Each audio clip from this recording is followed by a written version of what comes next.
What is going on, everybody? Welcome to episode 1 of the Collector Tour. I'm your host, Evil Sneaker, here with one of my, people that I would consider, a friend at this point, Austin Nicholas. Austin, thank you so much for being on. How are you doing, bro? Steve, thank you so much for having me on here, man. I appreciate it, and I think friends at this point is for sure a good term for us. Yeah, we've been talking a lot lately, and I appreciate being an honored guest. Yeah, man. Yeah. So happy to have you. I just want to do a quick rundown, kind of, my thought process for the Collector Tour was, a lot of people do stuff involving collections and whatnot and talking about figures, but I really wanted to do something to showcase collectors and get to know people more in the community and talk to people, kind of learn their mindset, what it means to be a collector. So we have some stuff we're going to talk about first. If it's cool with you, Austin, I'm going to address the chat here. We got a lot of lovely people in the chat. One of these first comments here, I better see Austin shirtless in this from Collector Joey. Not going to happen. Maybe backstage when we end the show. Daniel, what's up, Daniel? Collector Origins Muscle Man Nicholas in theaters Friday. Cooper's here. What's up, Coop? Austin saying welcome, appreciate it. Cooper again, Walmart man. Tyria says hello all. Tyria, I'm pretty sure I'm saying that right. I think I've heard Tyria's name before. Yeah, Tyria is fantastic. I actually got to meet him when I was with Rachel in London, and yeah, he is a gem in our community. Yeah, nice. Tyria, I appreciate you tuning in. It's so awesome. Let's see who else we got here. Daniel, it's showtime. Brick Artemis, what's up, Brick? Brick says, what's up, boys? Thanks for being here and tuning in, man. I've been talking to Brick. He's a really cool dude. Oh, he's fantastic. Yeah, Brick's awesome. So welcome, Brick. Boba Fettuccine, I've seen this name before. I don't know if I've not on one of my streams, but howdy y'all from Boba Fettuccine. Very active in the community, I'm pretty sure. So Boba, welcome. Appreciate you tuning in. Who else we got? Cage, one of my good friends, take it off, do it with the Palpatine, with the Palpatine picture. So it looks like that's it for now. So Austin, I'm going to give you the first question here. First one is, when did you know that you were going to be a collector? This is a good one. Okay, so I bought my first house in December of 2017. And I'm one of those people, I didn't really have like toys so much growing up. And I know a lot of collectors kind of got their start, being kids and having some Star Wars figures and whatnot. I didn't really have that. We had things, a lot of gaming consoles that was kind of primarily like mine and my brother's. Yeah, nice. Getaway, if you will, and then we're outside a lot.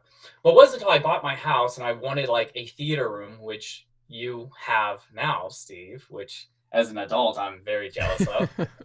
Yeah, so I wanted I wanted a room where I could just watch movies and like have a man cave, right?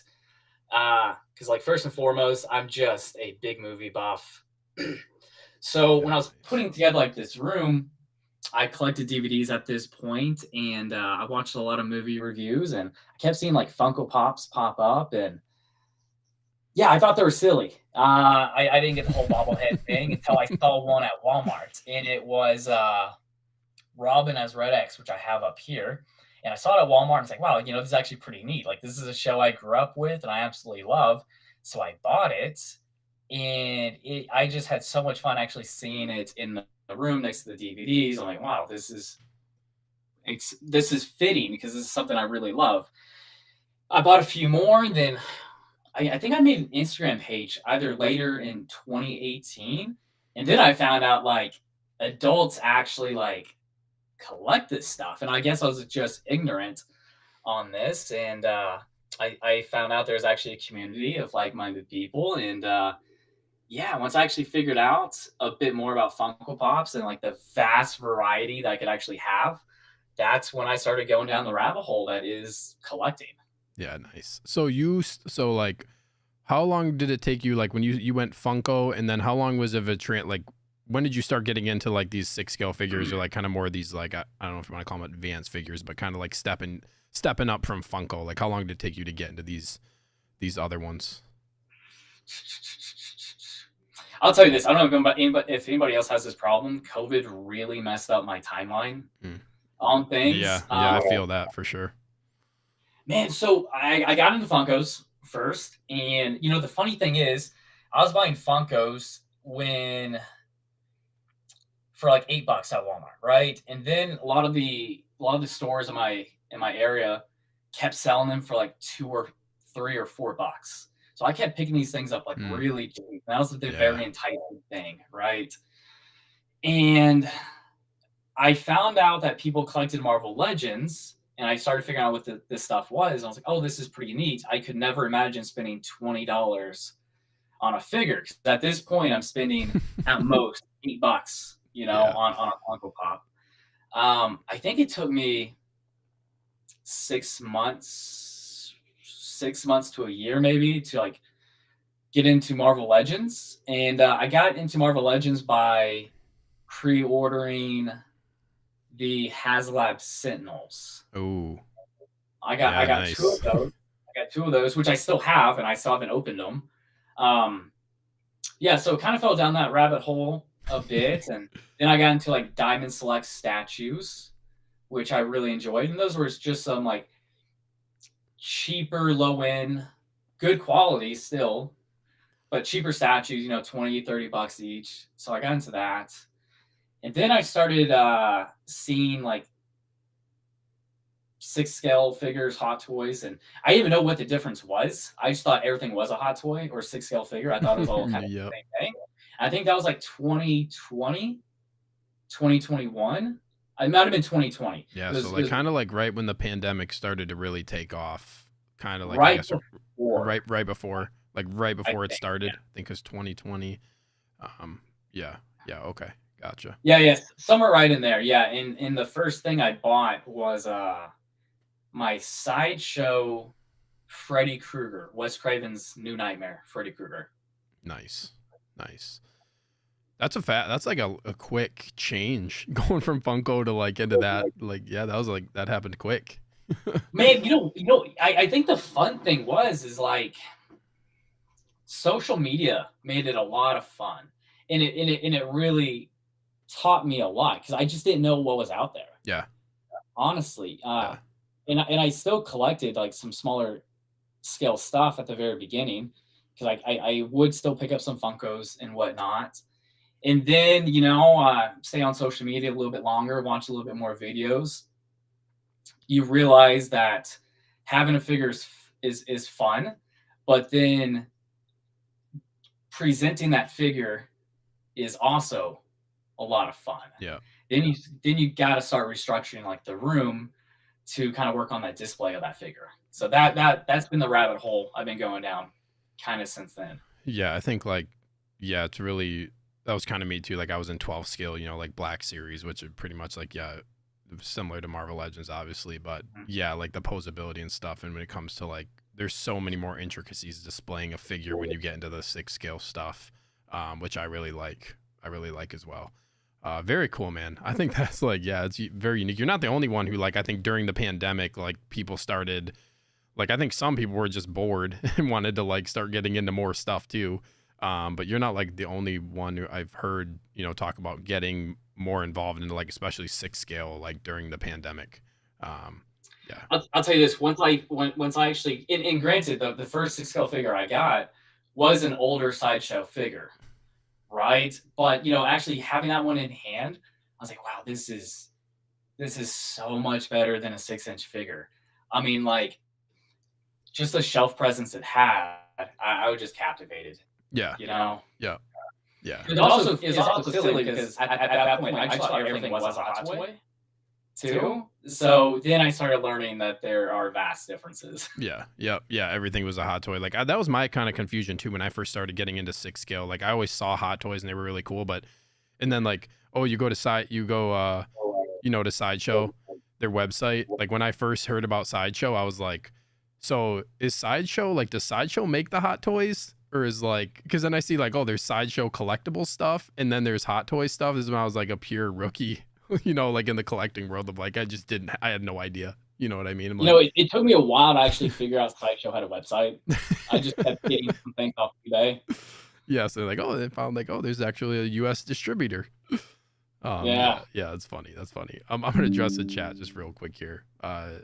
Tyria says Austin and Rachel the sweetest couple in the community. From what I've heard, man, I would have to like agree with that one. You guys, I'm very it's partial. pretty awesome. I would agree. Tyria, look at Evil Sneakers background. I'm jealous. Looks fantastic. Thank you, man. I appreciate that. Appreciate it. I do love it. D'Lo, hey boys, what's up, D'Lo? Good to see you in here, man. I did catch the replay of the stream last night with him and Graham on Jedi Knights Watch channel unboxing those DeLoreans. That was pretty cool. D'Lo, happy like a kid on Christmas. I loved it. Yeah, Tyria says watching those guys unbox the DeLoreans was amazing. D'Lo says Austin say Autobots roll out. Maybe you sound like a robot or something. Hopefully the quality's good. Yeah, if okay. It's not, someone can say something. It's okay. Anything else you want to add about your kind of journey of like kind of that early on journey? What got you into collecting? Are you ready to move on to this next one here? Brother, let's move on. All right. Next question here. So, how would you describe yourself as a collector?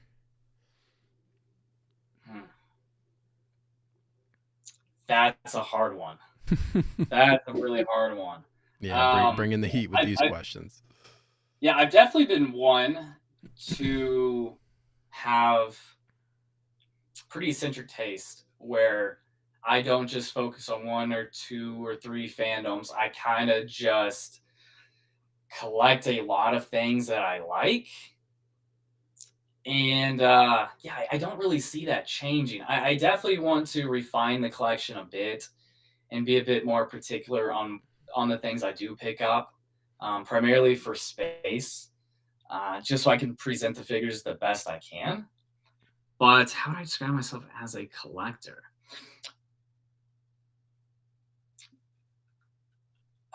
Oof, I don't know, just that, man. I have a wide variety of tastes. Yeah, I think that makes perfect sense. There's a lot of things I want. Yeah. Yeah, I would say like based on your collection tour that you just did too. So like if you haven't checked that out, chat, go take a look at Austin's collection tour that he posted a couple days ago, I think. Yeah, like you can see like I feel like that's a good indication of the type of collector you are as far as like there's a good variety. You have like a very nice variety of stuff. You can tell you're a movie buff for sure.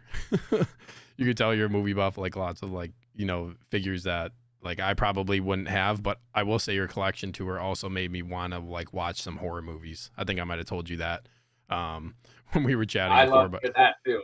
Yeah, like I like horror movies, but like I don't know if I would. The one I probably want is like a Michael Myers figure. That's probably would be the one that I would get if I ever got a horror figure. But yep, I was talking to Daniel earlier before this, and yeah, that's a little section I keep falling flat on. I definitely need some more different Michael Myers iterations of characters. Yeah, I've seen some like really cool ones of him, but yeah, you like that makes sense. Like you have a wide scope, right? Yeah, like kind of a wide range of figures, which I think is great. Anything else you want to add to this one? It's kind of like a unique question. I feel like it's hard to describe. It's hard to like describe yourself as a collector. I feel like everybody's so different. Yeah, I mean, as of now, I don't have anything else. I kind of just have like ADHD. When I see something and I want it, I will typically pick it up. I think too, like another thing you mentioned is like being more selective and wanting to like curate your collection and try to get rid of certain things. It's so hard for for me to do that. Like I cannot, like I will, like there's a figure right now that I have. One figure I have that I got for like a couple $100 that I got. I was like, I don't know. I bought a couple other figures from somebody that was selling it. I bought an animated Boba Fett, you know, like the Christmas special Boba Fett. Yeah. And like, I don't know, like I want to keep it, but at the same time, I'm like, I don't really know if this one fits in the collection, but like, then I pick it up. I'll think about, oh, I want to sell this one. And then I'll go look at it and I'll be like, yeah, I don't know. Like, I don't know if I can just let this go. So my thing is what I end up thinking is like, I don't necessarily mind if it doesn't fit in the collection.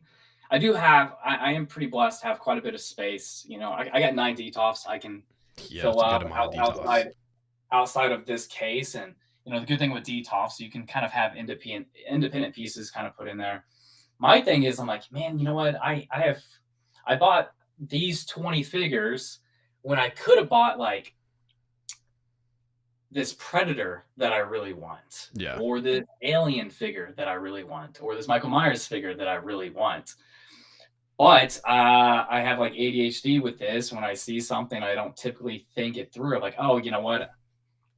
I have the funds for this. I want that, and I'll get it. And I don't typically prioritize figures, and that's something I think kind of comes with some experience with this that I'm now finding out. Yeah, and you start like, it's interesting you said, like you think about, oh, you bought all these, but like you could have bought that. It's like you start calculating and you start doing like figure calculations.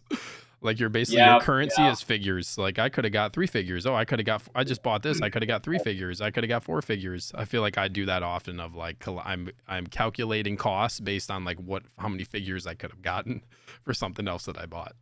Yes, exactly. Yeah. I just want to check in with the chat one more time. A couple comments on here. Coop says horror movies are I like horror movies, man. Brick needs some horror movies, or I'm sorry, need some horror figures. I keep saying it. It's about time to actually do it. Yeah, horror. There's like some really cool horror character designs. Like I've always liked Michael Myers. Halloween is like, when I think of horror movies, I feel like Halloween is like probably the first one that comes to mind for me. Like, and I've always like, I know some people have their opinions about, especially like the newer series of movies. I haven't seen, I think like Halloween Ends is the newest one. I saw the one before that. But I don't know, like, I know Austin, I'm sure. Have you seen all those? Yeah. So like, I like Michael Myers. I know, like, I kind of just take the movies for what they are. But that's would probably be, if I got a horror figure, it'd be Michael Myers. That's what I would say. You're way ahead of anything I would consider for horror figures. But nevertheless, I think it's really cool. Dilo says, "Evil, I need that hoodie." Yeah. So this like Darth Maul hoodie. Quick story. I got this from Star Wars Celebration Chicago in 2019. Because it was the 20th anniversary of The Phantom Menace. So I got this from the Celebration store. Yeah, I love this hoodie. I hope nothing ever happens to it. It's probably my favorite piece of clothing that I own, honestly. And it matches the red scheme that you got going on. Matches the red scheme. That's fantastic. Yeah. When I saw this, I was like, 100%. I got to get this. I should have bought 2 of them to keep, so I could just keep one safe. just like some people do with figures. So we'll move on to the next question here. Can you tell a story of one of your most memorable collecting moments? So this could be like whatever you make of it, really. Like, was there ever like a figure that you really wanted that you ended up finally getting? It could really be, anything or something that really was like a highlight for you as far as collecting goes. You know what? Probably, it's not a specific time, but it's a specific time within my collecting journey. Back with collecting Marvel Legends or Pops or Black Series, actually going to the stores and crossing your fingers that something's either clearance or they actually have it in store. I used to take my Saturday mornings and just hit up a lot of Walmarts or Targets near me and just go store to store. And I would just have fun. It would take a few hours, but I enjoyed that. And I don't do that almost ever now, just because, at this point it's all just online buying. Yeah, it's all online. Like I can't find anything local. Like I can't find, if you can go on Sideshow's website and you can like look up like, Hot Toys distributors or like Sideshow distributors in area.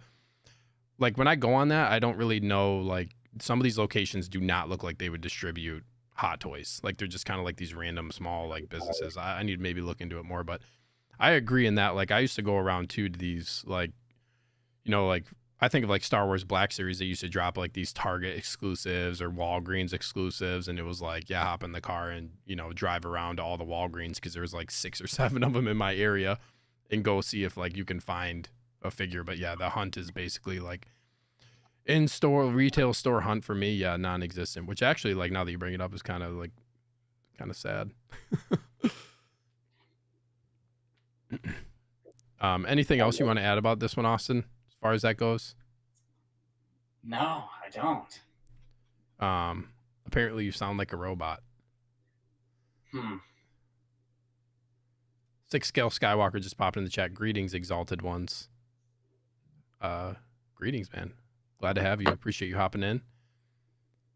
Lady Evil Sneaker, the wifey. Please do not have Michael Myers in our basement. Oh yeah, yep. Yeah, so watching movies with like my wife too is like, she's the person that's like, oh, let's watch a horror movie that's not too scary. Like I Know What You Did Last Summer. Like, oh, it's not too scary. Or like Scream. It's not really scary. There's like a comedic element to some of these movies too. And then like, feel like a badass afterwards. Like, oh, I watched a horror movie. You know what I mean? It's funny you mentioned like 2 90s whodunit horror movies too. Yeah, she loves those. Yeah, those are like, which is, yeah, I think that's totally fine. Like we haven't watched like a horror scary movie in a long time. Like I couldn't even remember like one that's actually like true, actual like scary type movie. But nevertheless, that's okay. We shall move on here to the next question. So what is your collecting philosophy, and like how do you navigate the hobby? You kind of touched on kind of how you like your philosophy a little bit, and like what you can kind of whatever you make of that. How do you navigate the hobby currently, especially with all the crazy stuff going on with the market? I want to know your thoughts on this one. So I think first and foremost, this is a hobby, right? So yeah. Bills, savings, retirement investments, all that should come first, and this should just be fun money spent. No way should you ever stress about getting a figure whatsoever. Yeah. But outside of that, I kind of touched on it. At this point, I just need to be a bit more decisive on what I actually want and prioritize certain figures instead of just kind of getting a little caught up in some things. Like, wow, I really like this one. This is a good deal. I should probably get it. I should maybe wait and actually get a figure I really love, and I should start knocking off some of these quote unquote grails on my list. Yeah. And then also like at this point, same thing with like you, Steve. It's still like changing up the presentation in the room, getting my displays set up how I like them, and have the most aesthetically appealing display for myself as possible. That's kind of the fun part of the journey for me right now, is getting this room constructed where I just love being in here. Dude, it's been cool seeing, like, I know when I first started talking to you early on too, like your room has changed like drastically since I feel like since I first saw, like when you had stuff in here with your setup. Mm-hmm. Like, wasn't that back cabinet like the one to your, I think it's to your left, wasn't that like off to the side? Like, didn't you just recently move that too? Yeah, so I moved in here like the very end of April, and I kind of had like a rough idea of like what I thought the room would look like, and we put it together as such, and then found out how we had everything in here wasn't that optimal for space.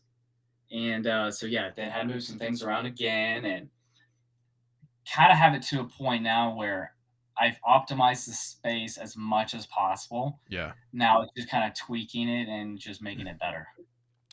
And then of course, like getting the computer situation all set up, like the different lighting and the audio, which I guess is bad right now. So I apologize for everybody. Dude, we can talk. We can, if you want to upgrade your setup, let me know. We can chat about like if you want to get a new mic or something, or like up your. Which is unfortunate. I haven't had an issue with the audio, so it's unfortunate that it's happening this go around. But yeah, it's little things like that. Getting some of the audio equipment all situated, the lighting, and just little things like that now. Yeah. Yeah, it's a lot. It's like a lot. I say little things, but those are all fairly big things. Yeah, it's a lot. Like you're always like, I feel like I'm always tinkering with something. You know what I mean? Like there's always something to change. Like I've been adding, like I just added like, yeah, like this light behind me. I just added it. Like I just got, which I'm going to get, I think a couple more like accent lighting things. It's just like, I'm always kind of thinking about, yeah, how can I change my setup? How can I, change how it looks? But yeah, you're doing a good job, man. I like it. I like how your stuff is coming around. I appreciate that. And then just as you know, at this point, we're trying to navigate the whole YouTube world and yeah, YouTube is interesting. and getting that all figured out. Yeah. I think you for sure have a one up on me because I'm still trying to figure out the whole editing portion of it. And editing is yeah. And like I think like I've kind of like as far as like navigating the hobby too, I feel like like kind of like I wanted to do more with the hobby too, like there's not really a lot of people I talk to about collecting, you know what I mean? Like especially like this level of collecting with 6 scale figures. So like I wanted to kind of like incorporate that into, navigating the hobby and, like start talking to more people and stuff like that. But yeah, I agree. It's just like we were saying right before this. This is just another way to enhance this hobby. Yeah, for sure. I don't have a lot of people in my actual like day-to-day life where, I can talk figures or that in detail of movies with or whatnot, but like because of having the platforms that we do have, I've been able to meet you, Joey, Daniel, D'Lo, and so many others, and just talk figures and like all the things that I love. Yeah, for sure. Yeah, like I've met a lot of just really cool people, like people you just mentioned, and just like in a very short period of time too. So it's been, it's been pretty cool. The community is as good as you make it. Yeah, that's a great way to put it. 6 scale Skywalker in the chat says, thanks for the hospitality. Glad to drop in here and catch you two studs chopping it up. I appreciate it. Yeah, he says best community ever as well. Yeah, exactly. The community is what you make it. I think that is an excellent way to put it. Next question here.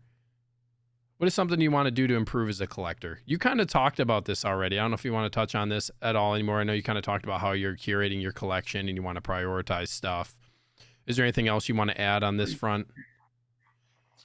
Yeah, at this point, definitely all that. And I'm sure that will be a forever changing ordeal as well, right? I'm sure in a few months, a couple years, I'm sure my taste in a lot of these figures or fandoms, whatnot, it may change, but for now, big ones, just like we just said, YouTube.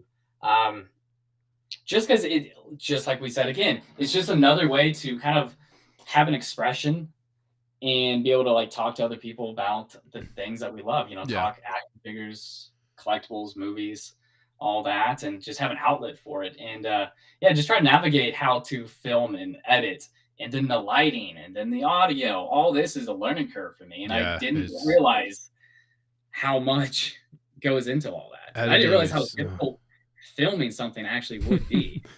Filming. I was like, I think I was telling you too, and like I've told a couple people, like, I filmed a couple videos, like in half of the video that I filmed, like one didn't have audio, and I did it again, and then it didn't have my camera on there. So it's just like you run into that stuff, and then you have to edit it all. Like editing just takes, like I'm not super familiar with editing. I kind of get it. Like I'm getting better, but it's just like for a 10-minute video, what goes into a 5 to 10 minute video, like the amount of time you have to put into it is, I think more than a lot of people realize, especially people consuming the content, where, it might look like it's a really simple video, but there's a lot that goes on behind the scenes as far as, getting things to look right and to, appear the way you want. One thing I wanted to ask you, Austin, too, is I know when you first started kind of transitioning onto YouTube, you talked about like you started like you were selling a lot of stuff, right? You were selling stuff. I know you gave some stuff away too. You said like, I want to clean this up, get rid of some of the stuff. Did you take some of that stuff that you sold, like, and then did you buy new stuff with the funds from that? Like, what did you, like, how did you approach like afterward? I think you ended up I know you got a lot of new stuff, but like was some of that stuff pre-ordered? Was some of that stuff like was that stuff that you ended up getting after you sold that stuff? Can you just talk a little bit about that? Yeah, most of all that was pre-ordered. Yeah, I still have I have a separate account for everything that I did sell and whatnot, where I just been kind of lagging on actually buying a new phone. Yeah. That was a big one, only because I want a new phone just so I can have like improved quality of my camera for pictures and videos and whatnot. So I just haven't pulled the trigger Yeah, on that one. Gotcha. But yeah, I just wanted a way, not that I needed to sell off the stuff to like buy a phone, but I needed a way to like kind of like motivate myself to actually sell off some of this, because it was just things I no longer collected and didn't even look at for a long time. Because previously I lived in a 4-bedroom house by myself, and then when I rented that one out and moved in with Rachel, I had so much stuff that just it was clutter here, because there, you know, I had one room that had all the Black Series and Marvel Legends that I had, and all the Funko Pops that I just never looked at for the past couple of years. So then, yeah, I just had to get rid of all that, and I still have quite a bit of it too. I just kind of I lost a little interest in selling it. I went heavy for like 2 or 3 weeks, selling a lot locally, and then yeah, kind of got burnt out on that. It's such a pain in the ass, dude. Like I put the majority of my stuff, I ended up putting it on eBay. And it was just like I bought a label maker. Like I bought a label maker, which saved me a ton of time selling stuff. Like if you're gonna ship stuff out, get a label maker, 100%. Like if you're I got really lucky. I was just trying to do. I got lucky. I was trying to do all of it local, so I did not have to ship it. That's awesome that you don't have to ship it too. Like that's if I had local. Like I didn't. One thing for me was like I didn't have time to do local, but more power to you. If you can get stuff out local, I would agree. Like some couple things I did, but yeah, that's nice for sure. There's like I sold it all at really good prices. So that's the way to get rid of it. And like it's so tough when you live in apartments too, because like you can't display a lot of stuff, and then it just starts piling up in boxes. You know, like that was my problem too. Is like before I displayed my Black Series stuff, like before I got my house, it was just like so many boxes, and it's just like so hard to keep track. And then you lose interest because you're not displaying your stuff. It's just tough to navigate at that point. Mm-hmm. 6 Scale Skywalker in the chat says I'm trying to get a computer set up so I can eventually hop in some streams. Yeah, man, that's like starting YouTube it's so nice. And like I feel like everybody that is on YouTube that I've talked to, they're all really happy that they did it. And then but the hardest thing, I feel like everybody's just like getting over that hump of starting. It's so hard to like start. You just have to pull the trigger and do it. You know what I mean? Oh, that was me for so long. Yeah, because you have like a pretty big, you know, strong Instagram presence, right? And it's just like, you know, making the jump to YouTube in a sense, like how are you going to navigate that? You know, there's questions, and it's just like you just basically got to just pull the trigger. Yeah. My thing was all just the unknown. You know, I never really filmed anything. I didn't know how to like edit a video. I never made like a YouTube channel. I didn't know how to upload. It's all these little things, and then I went to London, right? Star Wars Celebration in London, and I got to meet a lot of great people like Lael, Shane, Calvin, and just like you said, like Shane and Lael, they're pretty prominent in like the YouTube community in our realm, and both of them were just so encouraging and just like just do it. Like we're here, lean on us for advice, and like I don't know, that really motivated me to actually like, you know what? Rachel's like, we're doing this when we get back. So like she helped film so much stuff at like Star Wars Celebration. She actually put together my first YouTube video, and that took a lot of pressure off me. Yeah, that's so awesome, dude. Yeah, I know, it was fantastic. And it really kind of pushed me like, well, you know, I got to continue this now. Yeah, for sure. Brick says, Austin, you know 3 guys who live in the Midwest. It's time to come visit. So you know what? Yeah, that'd be awesome, this will dude. absolutely happen. That'd be so awesome. So yeah, like I'm pretty sure, like I don't know 100%, but yeah, like me, Graham, and Brick all live pretty close. Like I think we're with like probably half hour from each other. Well, I know like Brick and Graham live like really close together, but yeah, like I think I'm a half hour from them. So dude, if you ever wanted to come visit, you could definitely stay at my place anytime. I'll connect with you guys after this chat, and Yeah. we'll set something up for Yeah. the beer. Yeah. It'll for sure happen. Yeah, that'd be dope, dude, for real. That'd be so awesome. I'm not sure. We did this question. Let's talk a little bit about figures. I don't want to spend too much time on this, but do you have like a favorite as far as like your top 3 figures, or like you don't even necessarily got to do top 3. Like what are some of your favorite figures in your collection, you know, a handful, and then like do you have one that really is like, I know picking favorites when you collect at this level, like this scale, you have this many figures, it's usually hard to pick like a number one, but let me know if you feel like you I do do have have one. 3. Nice. I do have 3, and they're 3 figures that to me are like irreplaceable. Not in the sense of like monetary value, but more like an emotional one. Like in no particular order. I guess if I were like the first one's like my Darth Maul, like my life size Darth Maul. Yeah, that thing's awesome. Because Man. at this point, He's such a unique piece. The guy who made him is fantastic, and yeah, I otherwise probably would never have something like this in the collection. My first 6 scale figure, which is my Freddy Krueger, was Craven's New Nightmare, Freddy Krueger, only because that was my first 6 scale figure. So like I have such an emotional attachment to it. Is it the best figure in the collection? No. Is it the most expensive figure in the collection? No, not at all. But I have like this tie-in where like this is kind of like what down this rabbit hole of collecting and had me segue from the 6-inch to the 1/6 scale collecting. So I have like a big attachment to it in that sense. And then the next one's my Robin as Red X, which is the first collectible I ever got. And that one is not leaving the collection whatsoever. Is that close? Like, is that right next to you? Mm-hmm. Can I see? Could you grab it? I want to see it. Like, yeah. Is that possible? Yeah. Oh, it's really close. Oh, nice. Yeah, cool. It's nothing fancy. It's nothing expensive or anything. But I mean, this is what did it. Like, this is what got me into collecting. This is the first figure I ever got. Yeah, nice. That's cool. One of like the first, I think the first Black Series figure I ended up getting was actually like Force Awakens Kylo Ren. Oh, that's a good one. Yeah. And then like the one Black Series figure, actually the one thing I still have is like you can see right here, this I still have this Black Series TIE Fighter. That's the one thing I kept. I'm gonna get an acrylic top for it so I can just have it as a table. You know what? It's huge. That one is massive. You know, I'm a little upset with myself. I actually never noticed that right there. Yeah, it's like kind of hiding, but if I move like this, yeah, you can see like how big it is next to the DTOFs. Like it's a pretty big piece. And like the wings, once you pop them on, they don't come off. So you have to basically like there's a way to get them off, but you have to like use tools and like pry it off. Like there's probably I like the idea of turning that into like a table. Yeah, I'm just like I had a glass topper, but the glass wasn't really working as well. So I'm gonna get an acrylic topper. Probably I'm gonna have to cut it or something, but I'm gonna do that and put a light on it or something, I think, at some point. When I get my new cases, I'm gonna have to move it, but yeah, I'm gonna put it. I don't know where I'm gonna put it yet, but that's one piece I kept. And the other one I kept was the Phantom Menace, like an Obi-Wan from the Phantom Menace. That's on like a Phantom Menace card back. That's the only other Black Series figure that I kept. But well, Steve, I want this to be reciprocated. Do you have a number one figure? I don't know if I have a number one. It's so hard to pick a number one, man. I would say right now, no. I'd have to put some thought into that one.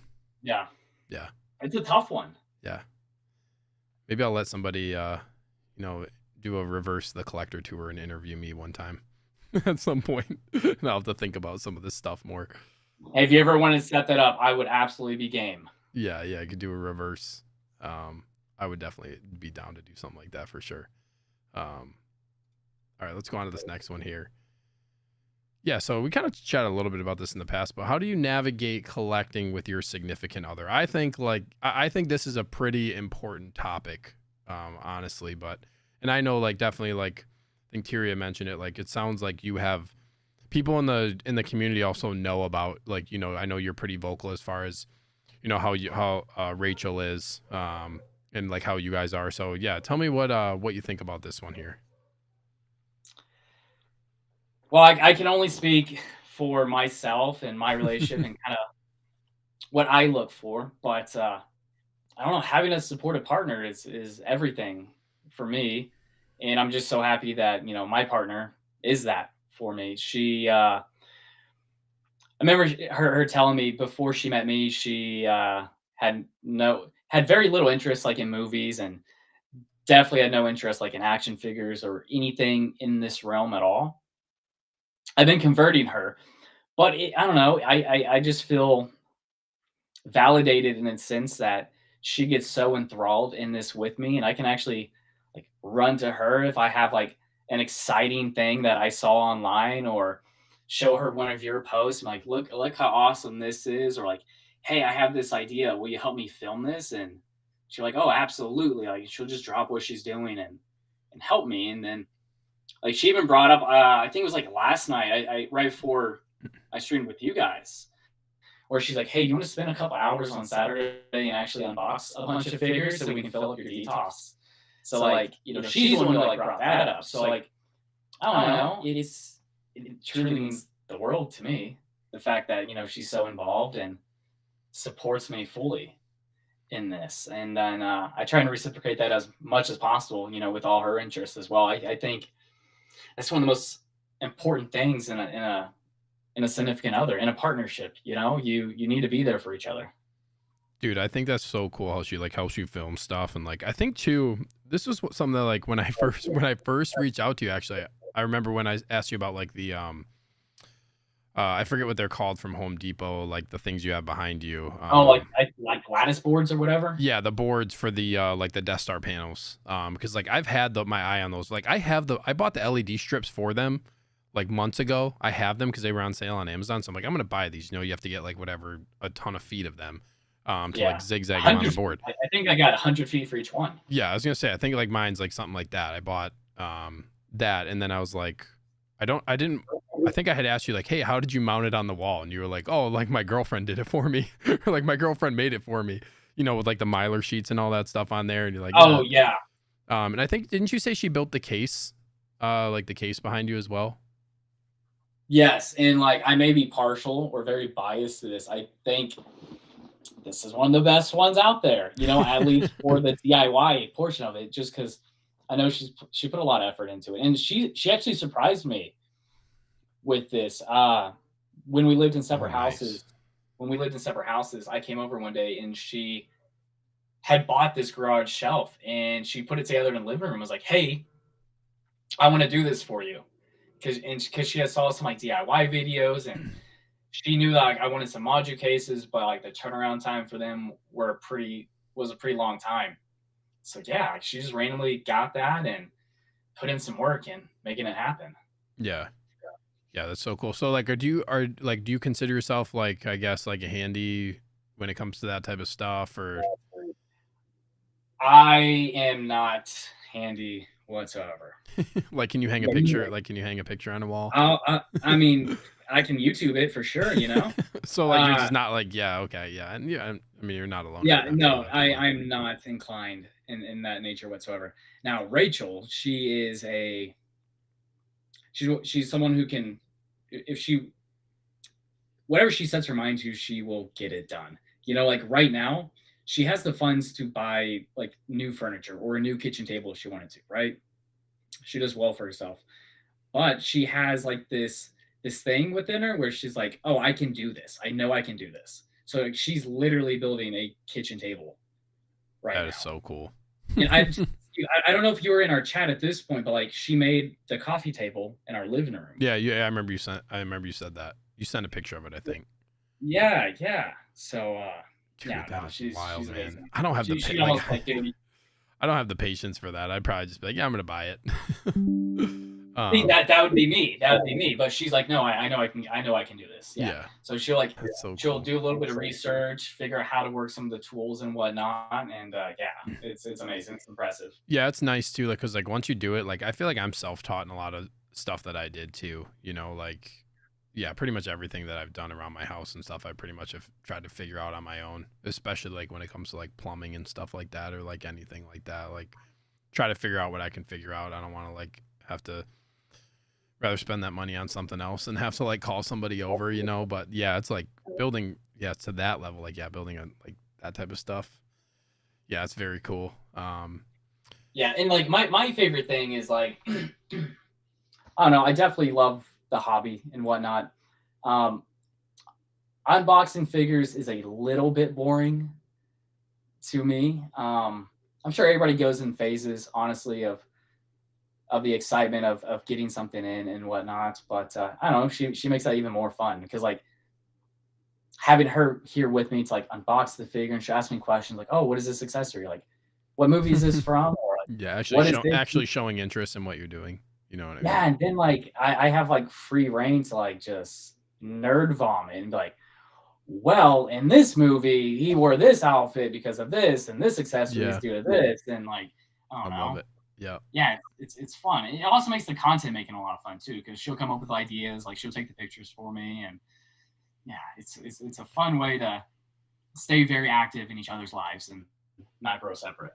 Yeah, for sure. Six Scale Skywalker says, I'm really enjoying this series. Definitely some great topics. Appreciate that. Appreciate it. Brick says, I agree. Love the first episode so far. Appreciate you guys. Thank you. Thank you so much. Yeah, I think like it's so important to have somebody like that. And I feel like you kind of touched on it too, like going back, like, you know, starting YouTube and just like, I think collecting is very unique in that, you know, as I mean, I feel like a lot of the people that I've talked to is there's not a lot of people like, and like you said too, in day-to-day life that you have to really talk to about collecting. Like you're going to have to expand beyond your day-to-day life if you really want to talk about figures and like collecting regularly. And I think like, just like anything else that you're passionate about, I feel like it's important to do things like that and be able to talk about it. For me, if like I didn't have a support, like I have a very supportive significant other, like if I didn't have that, it would be a challenge for sure. That's, you know, what I would say about that. It'd be difficult to not have somebody to support the hobby for me.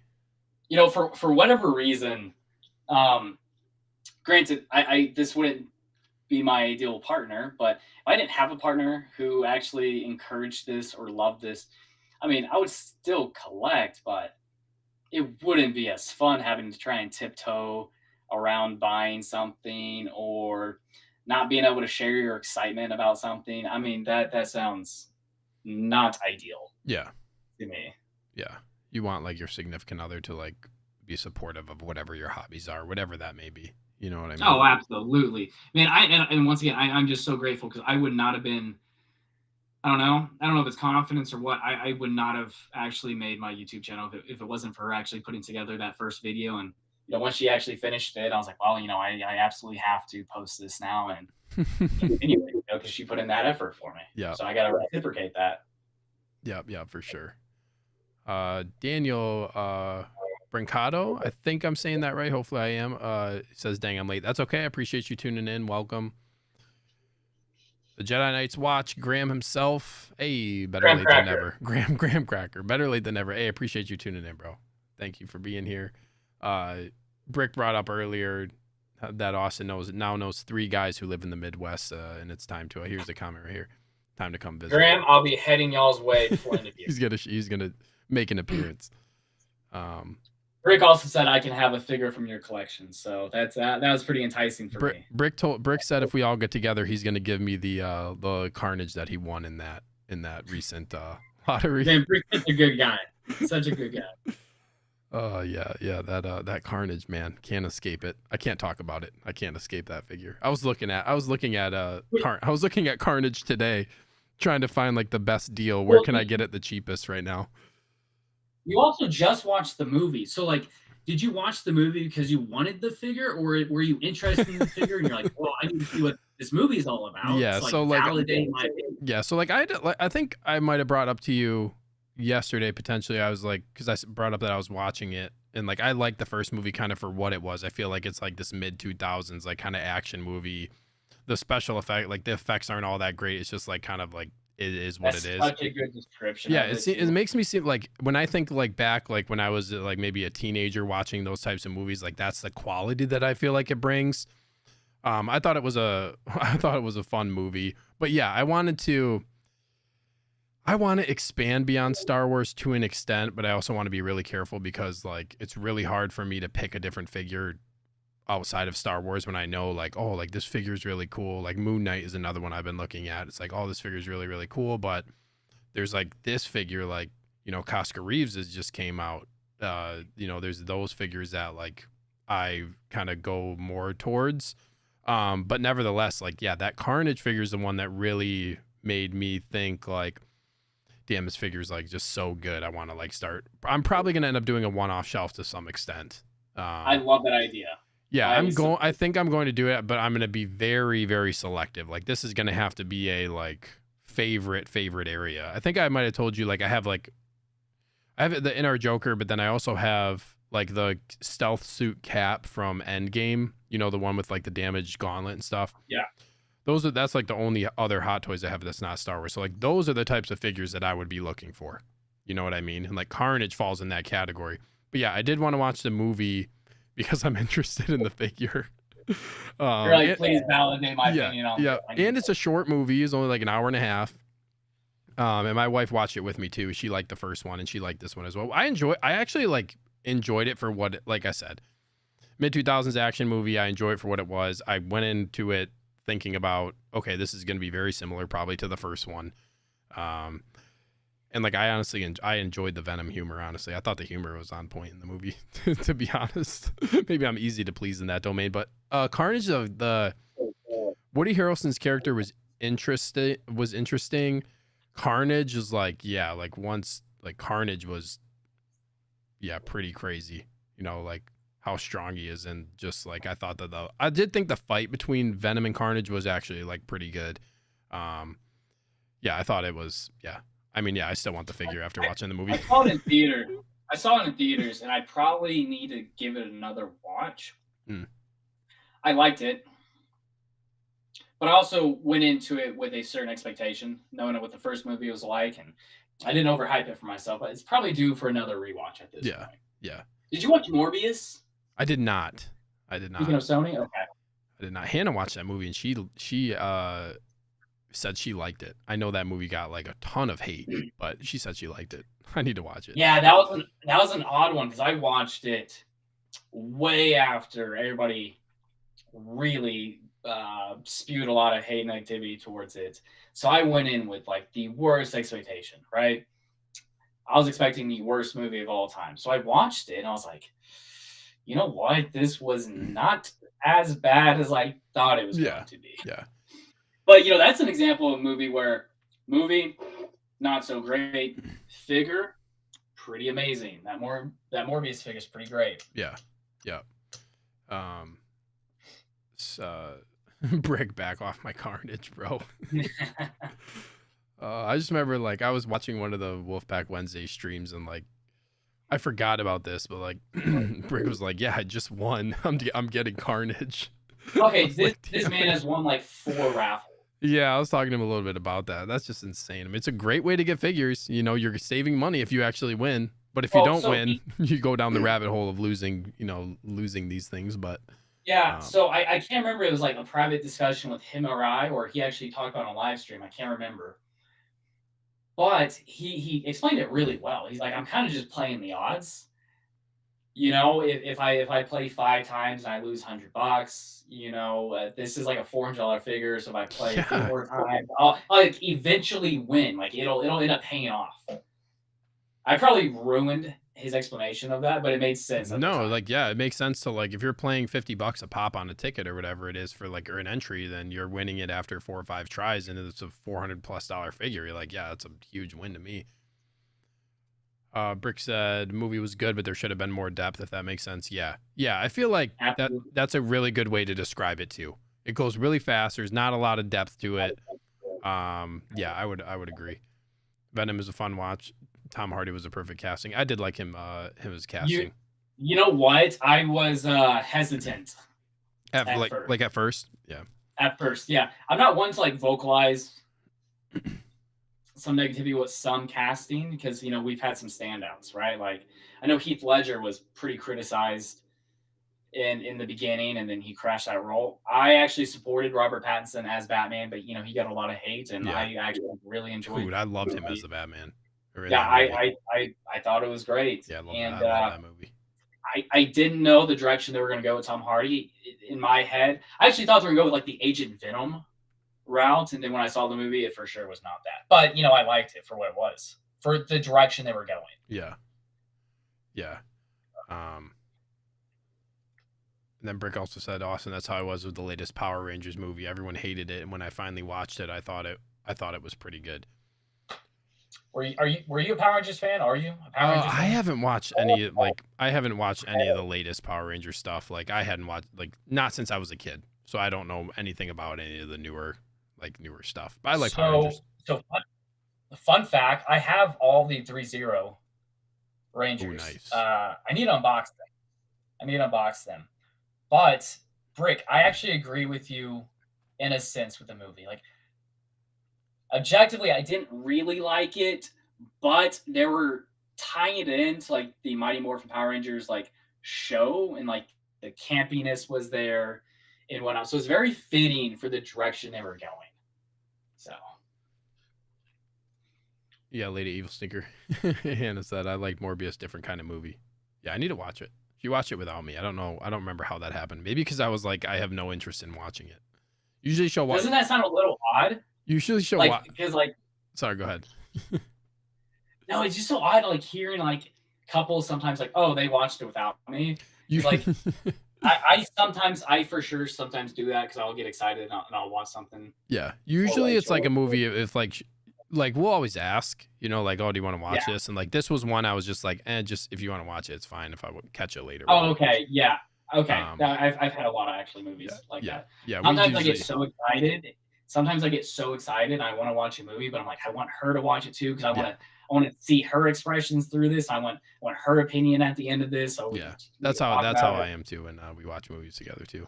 Yeah. And Hannah gets into movies. Oh my gosh, she gets really into it. 6 Scale Skywalker Morbius felt like an early 2000s film. Yeah, it's interesting how like Brick brought up too, like everybody, like I feel like some of these movies that are getting a lot of hate once you watch it, and just like I don't know if it's a going in with lower expectations thing or just like I don't know. I might also be on the side of like I don't like really like to just like overly criticize and nitpick every movie. Like you're gonna find something with a movie. You know what I mean? Like you're gonna find something with a movie that you probably like. There's always some type of plot hole. Or there's always something. Like I've never really been over critical of media in that way too. I think that's why.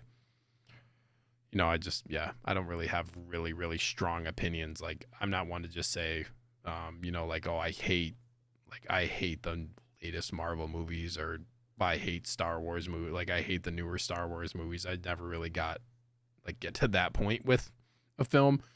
The only film I will say this, the only film that I thought was actually bad was the second Wonder Woman movie. Oh yeah. So like I'm not, and like to not be picky, and then like I saw one, like that was 1984, right? Yep. Man, I saw that movie and like we watched it. I had to turn it off. I never do that. Like 45 minutes to an hour, and I turned it off. And then like I remember Hannah and I were sitting there, we're like 45 minutes to an hour, like we turned it off, and then like I forget what we were doing. Like we were like, should we just like finish the movie? And I was like, we were just like, okay, like we're this far in, like let's just finish it. Yeah, that movie was rough, man. So Steve, I'm kind of like you. I truly don't have like really strong opinions most of the time. Yeah. I didn't like that one. And the bad thing about that one too, the first Wonder Woman movie, I think is so dang good. It's not perfect. I enjoyed the first one. Yeah, it's not perfect. I think Ares was a weaker villain, and that was pretty much like my only minor critique. But I still think it's a great movie. I don't know. I think my other big things are 2 horror movies, Hereditary and The Witch. I just think those are awful. Yeah, see, I've heard Hereditary is like one of the scariest, like one of the best, most terrifying horror movies. Here's the thing, though. I can objectively say, though, they're extremely well made, well acted, lighting, editing. Everything is fantastic in the films. They're just not my kind of movie. And I think sometimes people have a hard time separating that versus what a bad movie actually is. Yeah. I agree. I think if you're not into the tone that's set with the movie, especially horror genre, like I'm more like, I know you're really into horror. Outside looking in though, like I know a clear distinction when I see it between what these different types of horror movies are trying to do. You know what I mean? I know there's people who are like really into horror and like want to see every horror movie. Genres. Yeah, exactly. A lot of subgenres, and I feel like horror is like, yeah, I can see exactly why there's a horror movies that I would like have no, like, I don't care, I just don't like it just because I'm not interested in that genre. And I feel like horror does a really good job of splitting that up, where you can kind of pick what you absolutely like. Let's see. Daniel says, my girlfriend watches Lord of the Rings, Marvel, but sadly she does not like Star Wars. Yeah, that's sad, man. Daniel, can you say why? Why yeah, doesn't she? Yeah, Daniel, let us know why. If like, is there something she doesn't like in particular about Star Wars, or I'd be interested to see why as well. Graham says, if it's not an amazing movie, then people think it's trash for some reason. Flash wasn't the best, but was a lot of fun. That's a really great point too. Is like, I think movies can still be fun and can like, I'm not a fan when people just say like, man, that movie was just like trash or like that movie was garbage. Worst movie of all time. Yeah, worst movie ever. They just like, they ruined the character for me, or like, I'm just not, just, there's an easier I don't know. ways. I think it's because I come from like the horror genre is like, like my big genre. We have so many bad sequels, but none of them ever ruined the franchise for me. None of them ever ruined the character for me. Yeah. I don't know. I just think those phrases just get tossed out kind of willy-nilly at this point, where it just kind of gets watered down. Yeah. And I think it doesn't just go for movies. Like, I think we talking about figures too, like, people the hype and just like the destruction of some of these like figures, everybody just like, pulls to these opinions, I feel like sometimes. And then other people also, I'm curious if sometimes that people, I'm gonna tread lightly on this, and I'm not singling anybody out, so if you think I am, just if you feel that way, then if you feel that way, maybe it's you. I think sometimes people have a hard time discerning their own opinions versus like what the masses think as well. Yeah, I think people don't want to be the odd duck out on some things. Mm-hmm. Like for me, it's like Rob Zombie's Halloween. Like that's typically not a well-liked portion of the franchise, and for sure not a well-liked director within the community, but I love those movies, man. Nice. I will stick to my opinions on this. You're probably not the only one either. You know what I mean? I think Yeah. But yeah, I agree. I think it makes people uncomfortable to talk about, going against the grain can make people uncomfortable. You know what I mean? Especially for movies. People I've seen like, especially go on Reddit and look at some people who say they like a movie that's not well received, and just basically get destroyed. Brick says, honestly, really excited. Also, sometimes movies. Oh, go ahead. I'll say sometimes a movie doesn't have to do anything new. Right. Doesn't have to do anything extremely exciting. Sometimes it's okay to be a popcorn flick. Yeah. I agree. Just give me 90 minutes of some slight entertainment and fun. That's okay. Yep, I agree. Brick said, honestly, really excited for Craven, though. I am too. I saw the trailer for that one. It looks badass. Trailer was a bit lackluster. Oh, you didn't like it? It was just lackluster. But like, I don't know. Look what else Sony has done. Yeah. So I don't know, I'm still for sure going to go see it. Yeah. For sure going to go see it. Yeah. Hannah said I didn't want to watch. She's referring to Morbius. Yeah, I was like, I don't really want to watch it. Just watch it. Who else we got here? Mike Litteris. Hey, what's up, Mike? He says, what's up, dudes? Appreciate you tuning in, man. Mike's awesome. He's everywhere. He's everywhere. Yeah. Yeah. Yeah, I like that. I've seen him around on a bunch of different streams too. And yeah, Mike, I appreciate you tuning in. Brick, the first 20 minutes of 84 was good. After that, it was trash. Yeah, I could not. I thought it was started off good too, and then it was just. You know what? There's two things from that movie that one thing that surprised me, and two things I really like. I really like the golden armor Wonder Woman, at least the look. Yeah, dude, the armor was It is- awesome. It is fantastic. In the movie, it means absolutely nothing. Like, I don't know the point of it whatsoever. Also, Kristen Wiig as Cheetah. That was actually another casting where I was like, what the hell is this? I didn't mind her really in the movie. She took me by surprise. Was she perfect? I don't know, but I didn't mind her. Yeah, I was like, I'm kind of the opposite of like, yeah, I thought the way that she portrayed the character for me, I was like, I don't really think she fits the role. But like I said, I'm not like too crazy about it either. But yeah, that movie, oof. I couldn't even tell you, like, yeah, I don't remember. It has a long run time. It's like 3 hours, I think. What does Pedro Pascal say in the movie? Like, life is good, but it could be better. Isn't that like his quote or whatever in the movie? I remember I saw all the memes of him. That's a forever meme. It was a forever meme of him also, like, and everybody was just like saying that about the movie. Graham said, I didn't like The Witch, but agree it was well made. That was one of the horror movies you were talking about, right? Yeah. It's just one of those. It kind of now has a subgenre name as elevated horror, and it's just a very, very slow burn. And it's just, at least I know this. It's just not for me. But I can objectively say, extremely well made. It's not a bad movie, just not a movie for me. Yeah, people want to be greatly entertained. Those slow burns are tough. You know, the Batman was kind of a slow burn. That was another one, like, but I enjoyed that movie a lot. That impressed me, man. You know what? Sorry for going on so many like off. No, I enjoy it. Keep going. Okay. So what I really liked about the Batman, and I don't want to upset any Nolan fans because I'm a fan myself, but something that Batman did extremely well that I don't think has been done as well since Tim Burton was like make Gotham a character.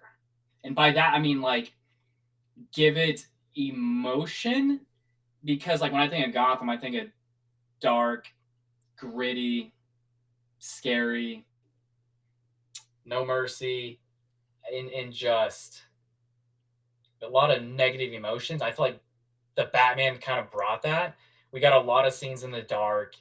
Dude, it set the tone throughout that whole movie. I felt like very well. Yeah, I mean, and that was a big deal for me. Like it really captured the essence of what I think Gotham is. Yeah, I agree. For some reason, some of these chat messages, it looks like loaded a little bit late. I just want to get to some of these here real quick. Yeah, of course. Austin.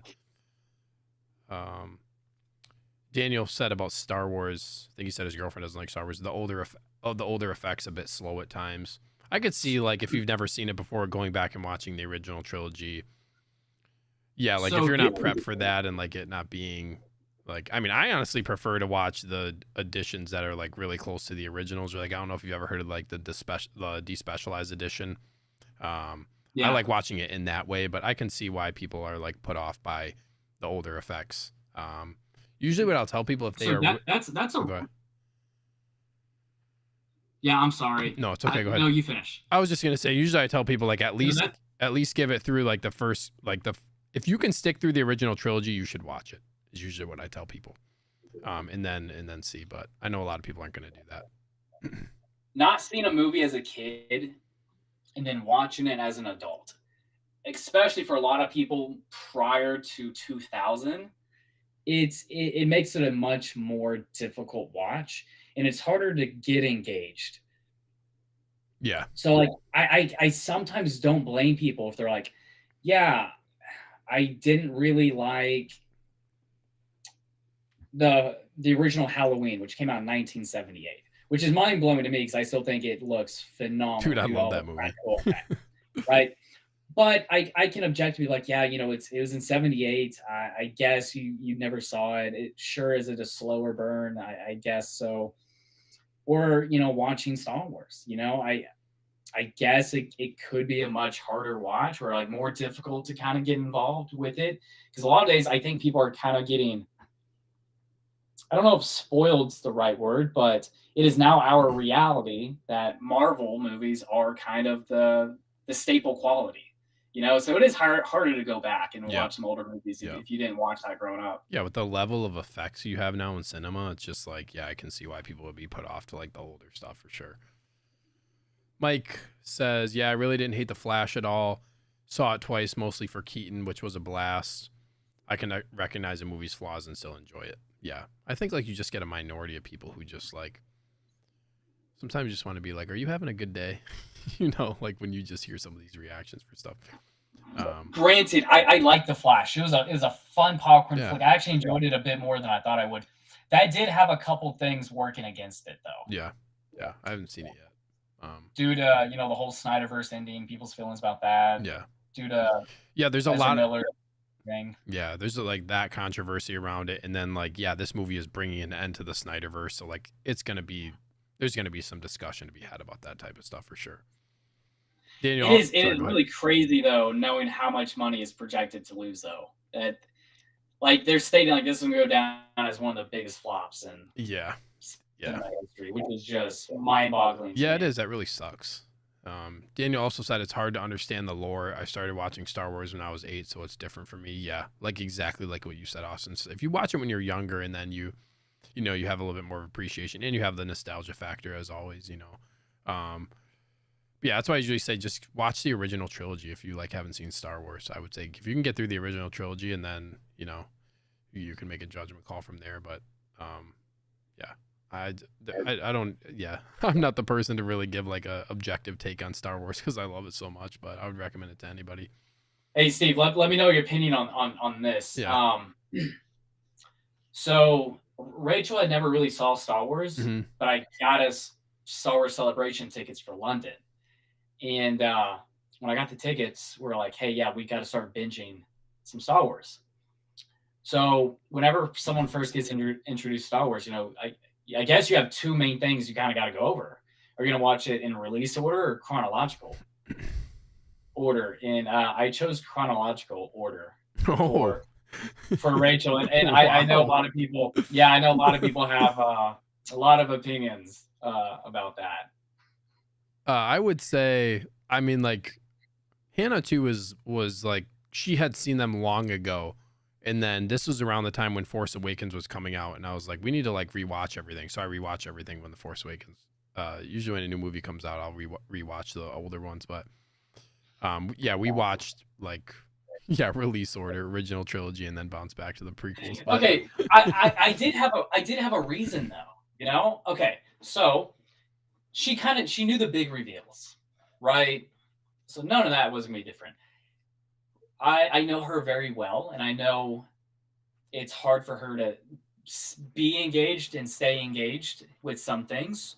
So I wanted her to develop like a sense of emotion for these characters because I knew the original trilogy was going to be a much more difficult watch. Yeah. First. Some of the others, especially like from a character attachment standpoint, I think that's really like, for that was my big reasoning. I think that's really like, especially if you say like it's hard to like, if there's some things where like doesn't like keep her like, it's really got to be something like interesting or like, hard to keep attention. I feel like watching it in chronological, you get a really good, step-by-step progression of character arcs, which is really nice. I think that's a fair point. This is a big debate, I feel like in the Star Wars community is how you should watch it. There's some crazy orders that people say you should watch, like these choppy orders that you should watch it into.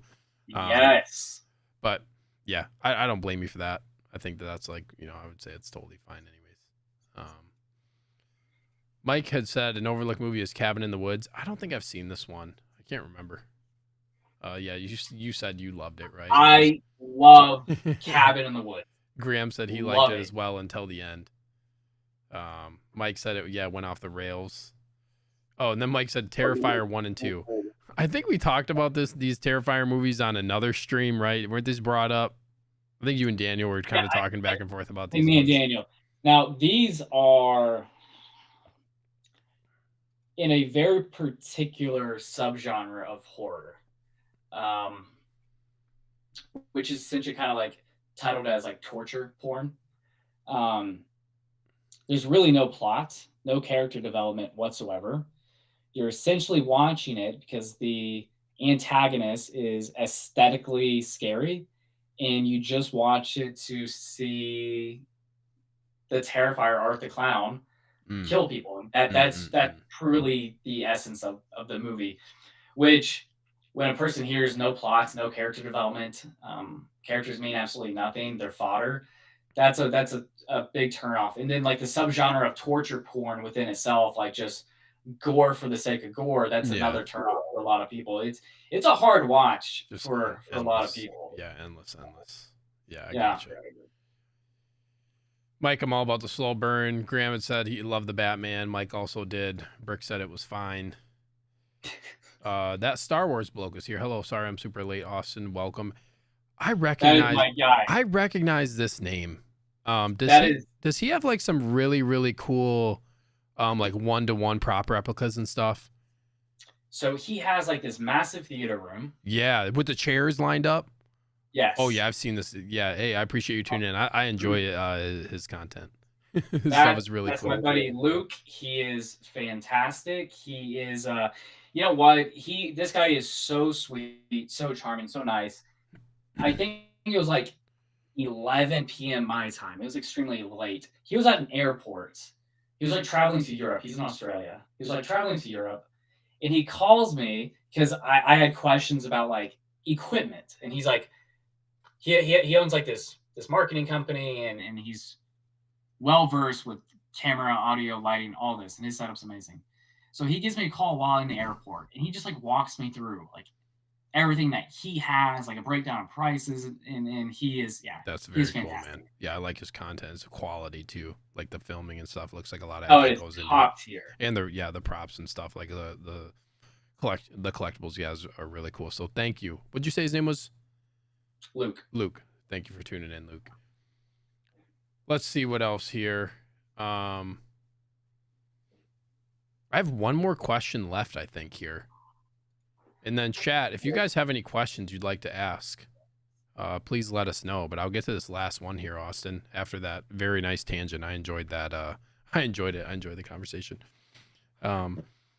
What important piece of advice would you give to other collectors? This can be, I would say, like, let's talk about maybe like people who, I don't know if I want to say like, people who are starting out, or if you want to just go, in general of just like, it can be for anything. Okay, I'm sure you and I can spitball and go off of each other Yeah, sure. on this one. I think first and foremost, this is a hobby. It should be fun and stress free, and by that I know I said this at the very beginning, but like I truly mean this. This should almost come last. There's non-negotiables that come before all of this. You have your bills, you have your savings, you have your retirement, you have your investments. Like all that should come first before this. If you ever have to stress about buying a figure or a piece or an action figure or collectible or whatever it is, you probably shouldn't get it. And I only say that because this should be completely fun. There should be no stress involved, unless that stress is self-induced of like, how do I make this display work? How do I set this up? Unless like a self-induced stress like that, it should just be completely fun. Yeah. And then the other thing is I had somebody say this to me, and I don't know if it was with a live stream with you, Steve, or it might have been on our private chat. Someone mentioned like they only had a certain amount of Hot Toys, and they said like 16. Yeah. I wonder if it was Daniel. I think Daniel brought up he's got 22 figures, maybe. Okay, so I didn't want to mention, but I had a conversation with somebody else actually prior to this. Gotcha. And that's what made me like say it's like to Daniel. So they said this, and they said like I only have this many. I was like, that is a lot. Like despite like maybe like what like these standards on like what you may see on social media or whatnot, like 10 Hot Toys is a really big collection. They take up a lot of space. They're extremely expensive. I know I appreciate what you have, and definitely don't let the hype or social media guide how you collect. Just keep it fun. yeah, and it all kind of falls in order in due time, especially if you stay within the hobby for a while. Yeah. Yeah, I would agree. Excuse me, with everything that you were saying there about, especially like, yeah, making sure you have your other stuff in order first. You know what I mean? Like, I would never prioritize my collection over. Yeah, obviously, bills are a really big one. I feel like this is kind of like, doesn't really need to be said, but yeah, putting money into retirement and stuff like that. And yeah, kind of like you said, having that stuff squared away for me personally too is really important. It's also really nice to have that money, like, especially if you work and you get money just deducted from your paycheck going right into like your retirement, then you don't even have to worry about spending that money. You know what I mean? Like that money's already allotted. I think that's a really easy, smart decision you can make as far as, like, there's things you can do with your paychecks to get that money out of there so that you don't spend it on figures if you feel like that is something that becomes an issue for you. You know what I mean? Oh yeah, absolutely. And I think another one, I mean, definitely this is a anecdotal thing I can explain. Be forward thinking, Yeah. because I haven't been for a very long time. It's so hard. I mean, and just, I mean, this, Steve, I'm pretty indecisive person in general. I'm pretty sporadic for the most case. And yeah, I'm very happy with everything. But one big critique I could have given myself a long time ago is like, be forward thinking, actually plan some of this out. Like I'm bringing up Luke again just because I know he chimed in. Like when Luke created his amazing room, he literally broke it all down, like measurements, what pieces are going in what plays. Like he broke it down, and I am not that type of person whatsoever. And if only I could have planned, yeah, it is extremely hard. And if only I could have planned a lot of this out in the very beginning and be objective, like, I probably shouldn't buy this because if I skip that one, I can actually get this other thing that I really want. And due to space, this would save me a lot of hassle. And I don't know. I think I could have saved myself of a lot of time and effort in some cases if I were just be more forward thinking and think things through a little bit more. But I think in the end, just have fun with this. Make sure it's not. There should be no stress involved in this whatsoever. Yeah, I think having it's not necessarily bad stress to have about like, oh, how am I gonna like get this stuff to fit, or how am I gonna move things around? You know what I mean? But yeah, I think that's being forward thinking is hard, especially like Hot Toys is a whole different beast too, because it's not like these other smaller scale figures or like less expensive things where like you're talking about, oh, it's $20 figure or something that, you can budget for a lot easier. Some of these things are like they have these huge release windows, you know what I mean? July to December. And maybe you want more than one figure, you know what I mean? So like, it's just like the one example that comes to mind is like this Crosshair figure that just dropped 7 months early. You know what I mean? I think that was the time period, like 7 months early.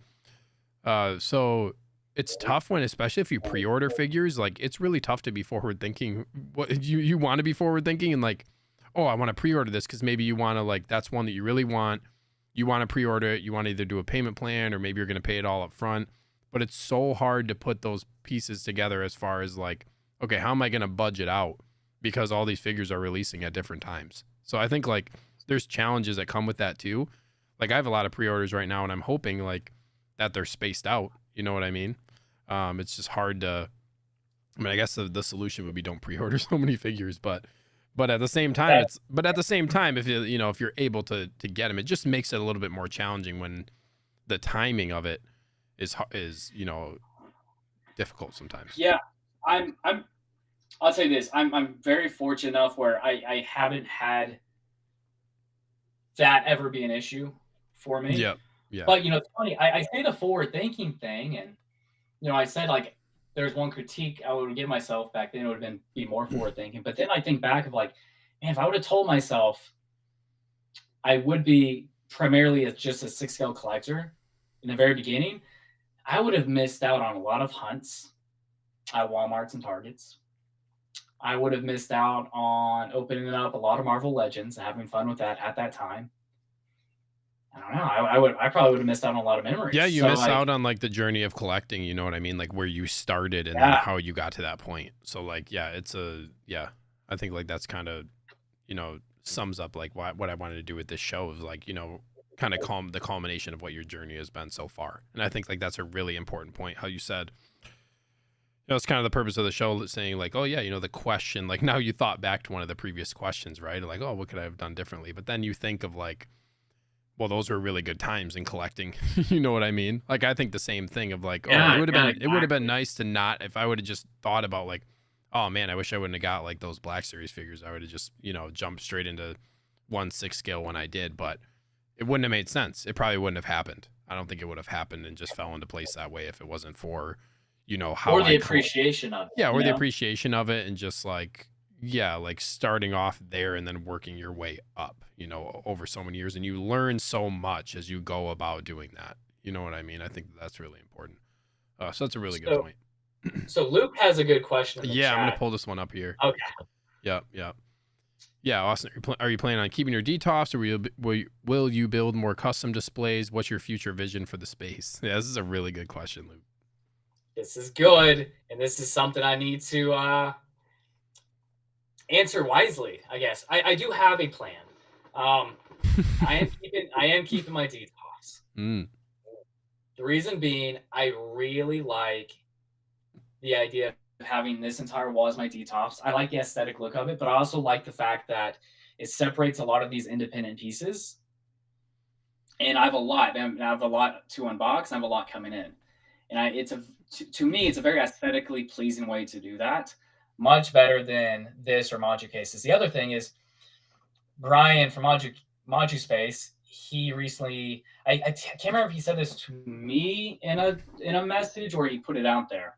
But either way, their turnaround time, they have much better distribution now. Their turnaround time has gone down significantly. They're looking at 6 months now by the time you place an order, which is a big improvement of that 2-year turnaround time that they did have, they're catching which up. is a good applaud for Brian and what he's been able to do with the company and the steps they've been able to do to improve and acquire better distribution. But also says a lot about the community and then the support and love for Maju Spaces, Maju Case. But yeah, it'll be getting more of those, actually be acquiring some of those and actually setting up this wall of some Maju Cases. You think you're gonna get them for sure? Yeah. The difficult, maybe not difficult thing, but planning out what the wall will be. And I'll have to sit down and actually plan out like what Luke did with his room, right? Like what pieces will I actually want to display. Yeah. I didn't do it. Yeah, go ahead. Are they gonna be the vehicles? Are they gonna be some of these 1/1 scale pieces? Like I have like this Chucky and this 1/1 scale Grogu right here. I have a lot of quarter scale statues, so I want to keep those in the best as. So I put those in the cases. I got to plan that out, which is going to take a little bit of time and effort. Yep. That was the same thing for me. Like I had to measure out. So like basically this back wall right here is going to be, I think I might have told you this, but this back wall is going to be basically Maju Cases. So all these are going to go zeros. Yeah. Nice. Yeah. It's easy for me because I just have a wall. Like I even have just this one wall. That's full. I did win two Maju Cases in a giveaway. I don't know where I'm going to put those ones yet because I didn't measure them for the space. They're going to go somewhere down here. I might put them like somewhere by my desk or something.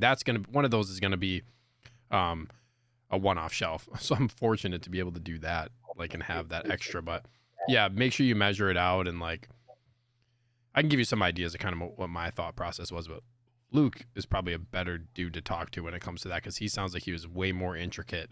I kind of just said, hey, it's taken a while to get these shelves. I'm just going to like fill up this whole back wall, seeing as what I already have is like full in my DTOFs. I'm just going to fill up this whole back wall with cases. And basically like, I think I'm going to have enough space based on what people are fitting inside of like these individual cases. But yeah, looking forward to that. I think that's a great idea. Everybody I've talked to who has Maju Cases is happy with them. So yeah, I think that's awesome. You're keeping the DTOFs, you said? Oh, absolutely. Yeah. You know what? I don't know. It's like this emotional attachment to them. They're so clean looking. They're great, I think. I like them, man. They're my first. I don't know what you would call. I don't want this to sound awful. Saying I guess they're my first like higher end display. Yeah. Uh, They look great. Like I enjoy my Detolfs. and I just like the separation. Like it Yeah. separates pieces extremely easily. Yeah. Yeah. I think And also like there is like this Instagram thing where like I don't know. I feel like my not that my page is big or significant or anything, but like I kind of owe a bit to like the Detolfs and some of the the likes and the likes and the clicks and stuff because of my Detolfs. So yeah, you got a special maybe there is that you got a emotional special attachment to this glass, yeah. man. Yeah, and I think for your collection too, with all like these one-off pieces and such like a ton of variation, I think like Detolfs are great. You know, like for me, like having all like primarily Star Wars, yeah, module cases are where I can get these all like kind of how you have in your custom display. Where you can get them all set up, you know, by era or what have you. I think like that for me is gonna work out better. But yeah, I think I do enjoy the Detolfs. Yeah, I don't know what I'm gonna do with mine yet. Probably gonna get rid of them. I might keep one. We'll see. I haven't decided yet, but When you get yours in, you need to have Graham come over. He's a pro at it. yeah, Set them all up.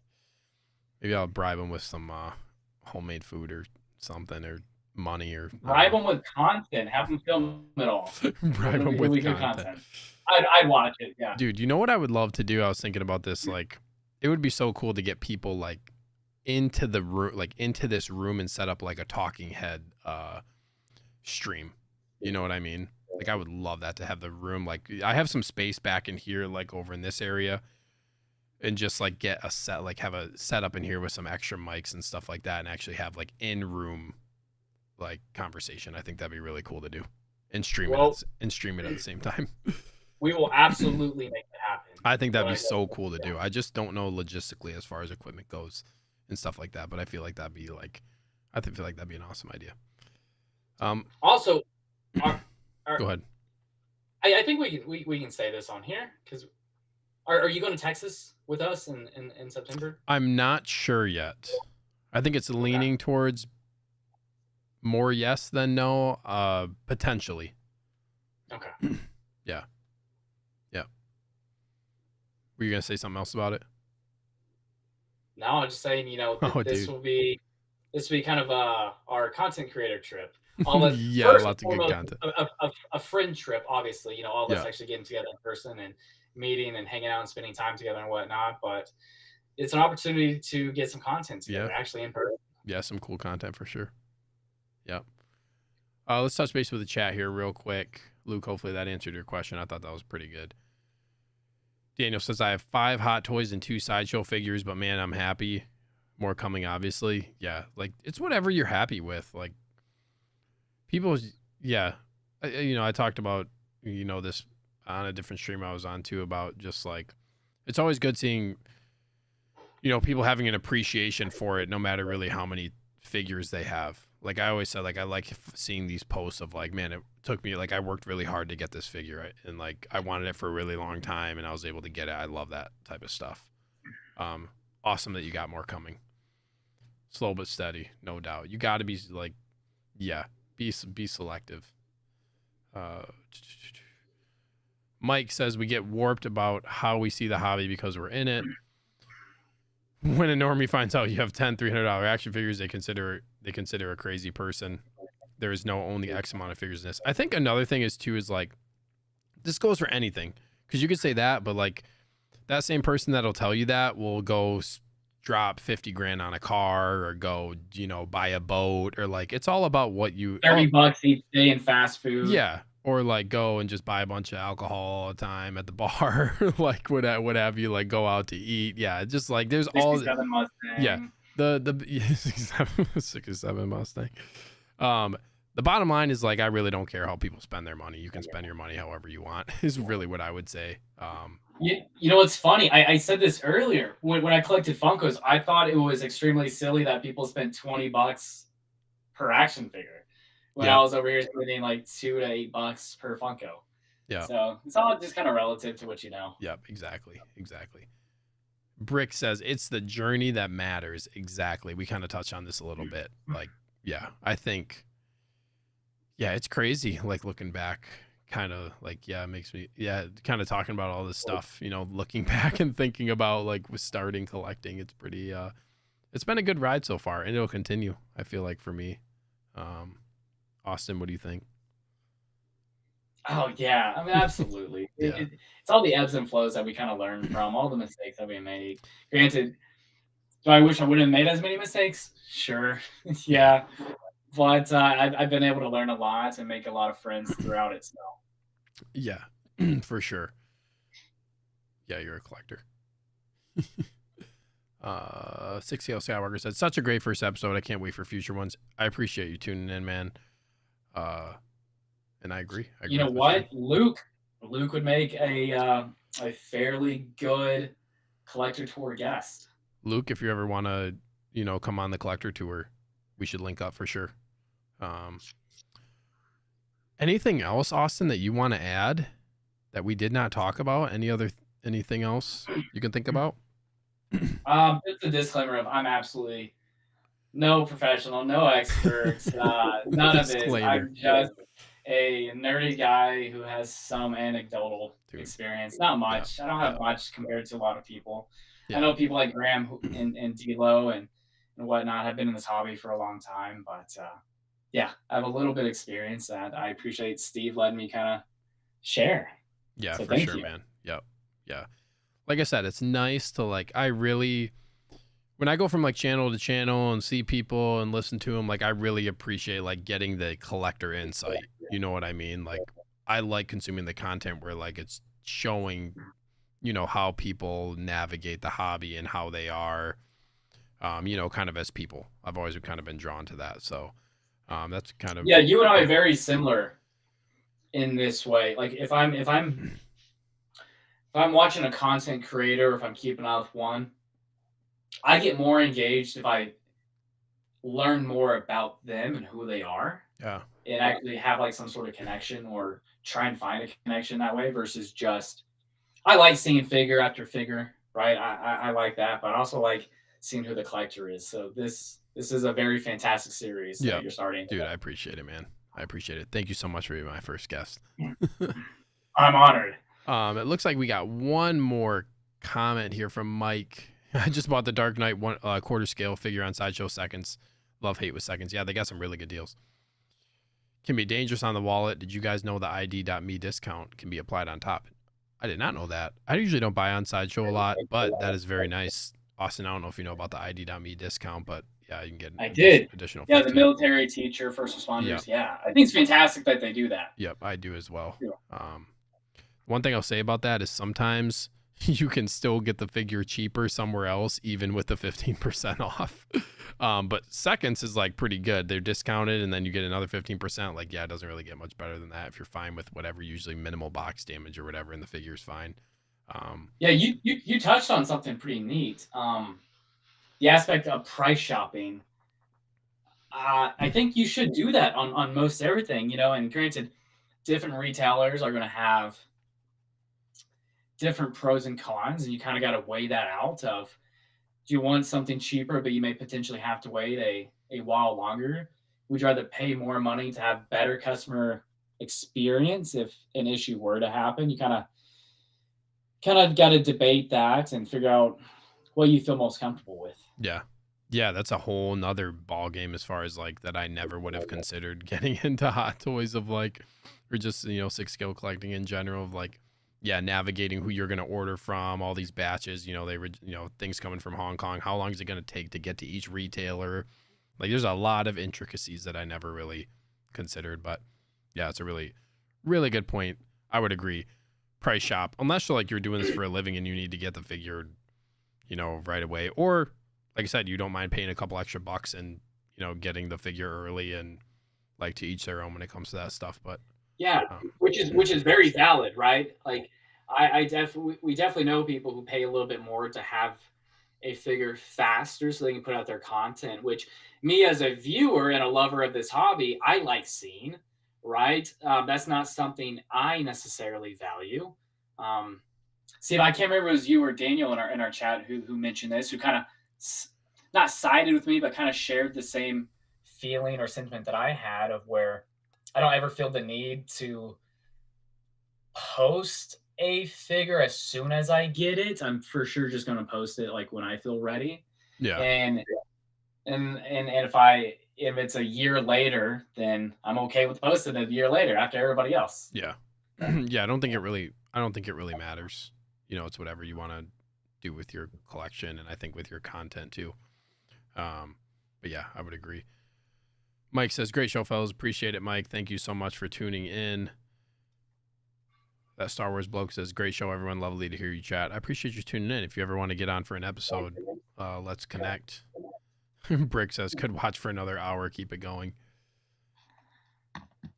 I could keep talking. I could keep talking about this kind of stuff for a while. Knowing you and me, I'm sure there's definitely a lot more that we can segue to. Yeah, we could definitely segue to some more stuff, but at the same time, I know like we're both kind of, well, I don't want to say old, but I think we're one and the same as far as getting to bed at somewhat of a decent time. We get a little snoozy more than most. Yeah. This is like my third night in a row doing live streams. So. Okay. And I know we're wanting to end this, but I have a question. Yeah. So 3 nights in a row, how does that make you feel? Like just in general, like emotionally or physically. Yeah. Is it exhausting? Is it one of those things you're like, man, that's 3 nights I kind of missed out on just having a movie night with Mrs. Evil Sneaker. So we watched a movie before we went live last night, so that was nice. Okay. Like we got young kids, so like she usually goes to bed early too because she's tired, and like I'm more of like the kind of stay up later, and like I do better on like 6 hours of sleep is about good for me. That's your sweet spot? Yeah, you know, if I go to bed, if I was to go to bed at 9 and wake up at like, you know, 9, wake up at 5 or 6, like I would feel worse than if I go to bed at 11 or 11:30 and wake up at that time. It's just like my sleep cycle. But I would say since I started doing YouTube stuff and like getting on streams and being more productive at night, I would say it's actually like been better for me overall. Yeah, it's been I think some of it is just like, it's a really good outlet. Like you kind of talked about, it's a good outlet to be able to talk about stuff that I enjoy. And it's usually otherwise it's like, okay, go to work, come home, up for a few hours. And then, okay, like what am I going to do till I go to bed and, you know, get up and do it all over again the next day when you got to go to work, like the majority of everybody else. You know what I mean? So I think like I like doing the nightly, like kind of like maybe not nightly, but the nighttime content. Like I would say like I feel pretty good doing it, and yeah, I've been enjoying it. Yeah. Okay, I'm impressed. 3 nights in a row. We appreciate you as a content creator. Yeah, appreciate it.